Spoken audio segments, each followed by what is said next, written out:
Halo, welcome back to my channel Briandri Review. Kali ini aku mau nge-review MJS Natur Propolis.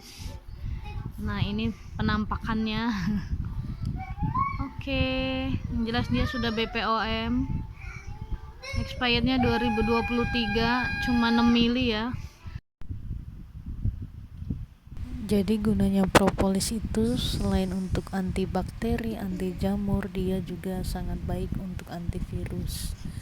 Kalau anak-anak kita, balita sampai remaja sudah coba propolis 1-3 hari itu nggak nampol, nggak mempan, mungkin ada virus ya, bisa coba nih propolisnya dengan sirup vitamin, misalnya embos sirup vitamin di mix dengan propolis 1 tetes saja untuk balita minimal 2 tahun.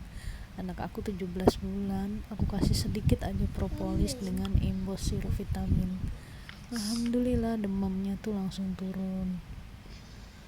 Nah, atau dengan sirup coffee black ini yang versi murahnya nggak apa-apa, yang penting ada rasa jeruk atau stroberi gitu, anak-anak kan suka.